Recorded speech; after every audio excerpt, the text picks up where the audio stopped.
दरवर्षी दिल्या जाते, त्यानुसार आपण शिक्षण परिषदेचे आयोजन करत असतो. आजच्या या शिक्षण परिषदेच्या उद्घाटनाप्रसंगी आजच्या कार्यक्रमाचे अध्यक्ष श्री अजय गेडाम सर, प्रमुख अतिथी म्हणून श्री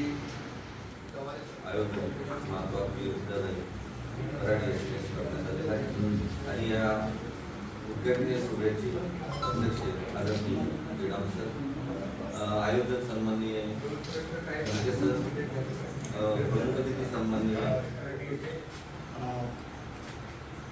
आयोजित करण्यात आलेली आहे.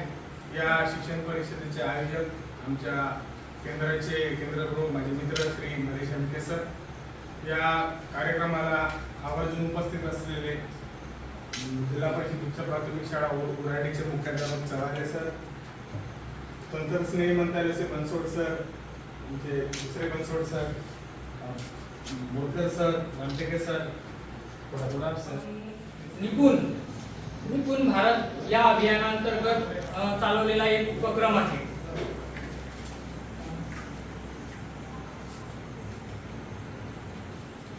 इयत्ता पहिल्या वर्गातील नवीन विद्यार्थ्यांना, म्हणजे जे पहिल्या वर्गामध्ये प्रवेशित विद्यार्थी आहेत त्यांच्यासाठी राबवलेला हा एक उपक्रम आहे की त्यांना शाळेबद्दल गोडी निर्माण व्हावी.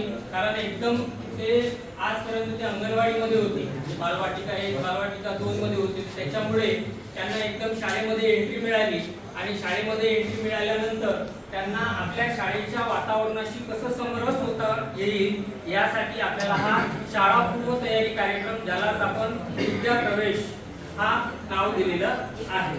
तर या उपक्रमाची सर्वांना कल्पना आहे. हा इयत्ता पहिलीतील नव प्रवेशित विद्यार्थ्यांसाठी हा राबवलेला उपक्रम आहे. तर बघा, हा एप्रिलची उद्दिष्टे गाठलेला नाही तोपर्यंत त्याने पुढील शिक्षण घेतलेलं नाही असं संशोधनातून आलेलं आहे. आणि परत एक संशोधनातून आलं की आपले जे विद्यार्थी आहेत 5 कोटीहून अधिक विद्यार्थी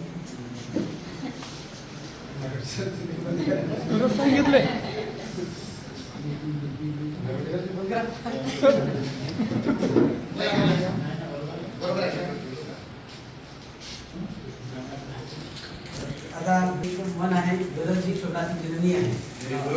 त्यानुसारच सर्वे केल्यानंतर जे काही आपण टप्पा काढू शकलो नाही, म्हणजे काही विद्यार्थी संपर्कात आहेत, त्यांना प्रगत करण्यासाठीच हा FLN आणि विद्या प्रवेश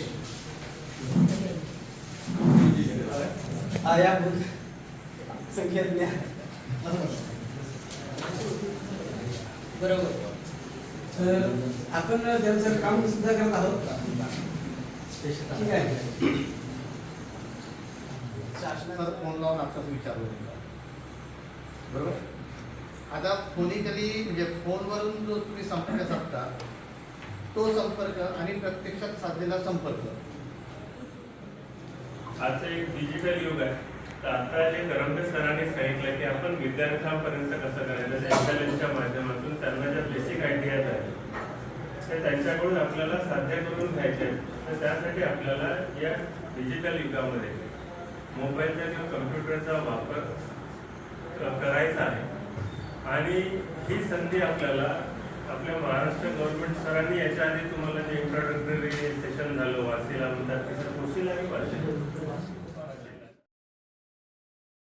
हाय लेवलच्या ज्या आयडिया त्या कशा त्यांचं जीवन सुखमय करता येईल त्यासाठी आपल्याला त्याचा वापर करायचा आहे. तर त्यासाठी आपल्याला खान अकॅडमी त्या माध्यमातून आपल्याला हा प्लॅटफॉर्म उपलब्ध करून दिले. त्याचे 4 सरांनी आता सांगितलं 4 टप्पे आहेत. पहिल्यांदा आपलं रजिस्ट्रेशन. आता इथे काय आपल्याला वेळेची कमतरता जास्त बोलता येणार नाही, तिथे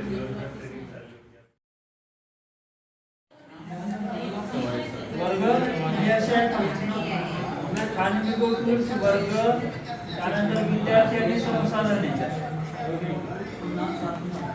त्याच्यामध्ये वर्गावरती क्लिक करा. वर्ग टूल्स मध्ये आहे वर्ग. आलेल्या परिपत्रकाचं मग जिल्हा परिषदेने पुन्हा ते परिपत्रक रूपात तिथं सुहास गाडे साहेबांच्या स्वाक्षरीनं तिथं दिलेलं आहे. राज्यात शैक्षणिक गुणवत्ता विकासासाठी वेळोवेळी विविध शैक्षणिक कार्यक्रम लागू करण्यात आले आहेत. संदर्भ क्रमांक 2 अन्वये राज्यात निपुण भारत अंतर्गत पायाभूत साक्षरता व संख्याज्ञान अधिनियम लागू करण्यात आले आहे. संदर्भ क्रमांक 3 अन्वये निपुण भारत अंतर्गत सुधारित लक्ष देण्यात आलेली आहे. राष्ट्रीय शिक्षण धोरण 2020 नुसार प्राथमिक स्तरावर सन 2026-27 पर्यंत पायाभूत भाषिक व गणितीय कौशल्य प्राप्त करण्यास सर्वोच्च प्राधान्य देण्यात आले आहे. त्यातील प्राथमिक शाळांमध्ये पायाभूत साक्षरता आणि संख्याज्ञान साध्य करणे ही शिक्षण व्यवस्थेची सर्वोच्च प्राथमिकता असेल.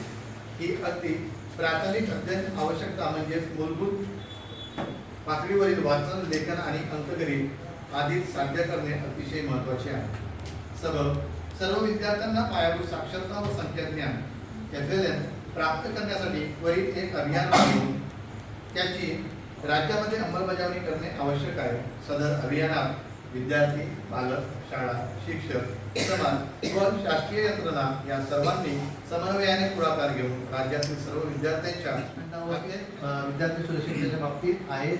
ज्यावेळेस शाळा भेटी केल्या, पहिल्या आठवड्यात शाळा झाल्यानंतर विद्यार्थी सुरक्षिततेच्या बाबतीत काही शाळांमध्ये कोणत्याही पद्धतीचा रेकॉर्ड मेंटेन केलेला नाही. आपल्या ज्या तक्रारपेट्या आहेत, तक्रारपेटीचा कुलूप तो जंग खाल्लेला आहे. तो याच्यावरून विचार करा की तो कुलूप आम्ही खोलतो किंवा नाही खोलत. कमीत कमी वापरातली वस्तू आणि तुम्हाला सांगितलेलं आहे आणि माझ्या माहितीप्रमाणे आपल्या केंद्रातील सगळे जण निरोग्याने पुरवत आहेत. तर त्या दृष्टिकोनातून आपण दैनंदिन जीवनात स्वच्छता पाळण्यासाठी नियमित हात धुणे हा पहिला मुद्दा आहे आपला, जो आपल्या शाळेच्या विद्यार्थ्यांसाठी आणि आपल्यासाठी उपयुक्त असा विषय आहे. कारण आपल्याकडे शालेय पोषण आहार ही योजना सुरू आहे आणि आपल्याकडे आता निरागस बालक भेटासाठी आलेले आहेत आणि जुने जे बालक आहेत ते बालकांना सवय आहे म्हणजे ते दूर झालेले आहेत दुसऱ्या वर्गापासून तर 7व्या वर्गापर्यंत आहेत ते. पण जे आता नवीन आहेत त्यांना ती सवय लावणे काळाची गरज आहे. तसे ते त्यांच्या ते हात वगैरे धुत असतातच घरी, काय असं काही नाही. कारण आताचा पालक जरा सुज्ञी आहे. पूर्वीचाही पालक सुज्ञी होता असं माझं असं म्हणत आहे की पूर्वीचा पालक सुज्ञी नव्हता. कारण मल्टीपर्पज होऊन गेला आणि आता या जमान्यात मल्टीपर्पज आल्याशिवाय पर्याय नाही. आता मी तर मुख्याध्यापक म्हणून प्रभाग सांभाळताना एवढा नाकीनं घेत आहे आपल्या, पण आता पर्याय नाही. आता सरांनी सांगितलं हे करा, ते करा, ते करा. आहे का हे बोटं म्हणून टाकले म्हणजे 10 आहे तरी पण पुन्हा 11 वाजून चालावं आहे का नाही.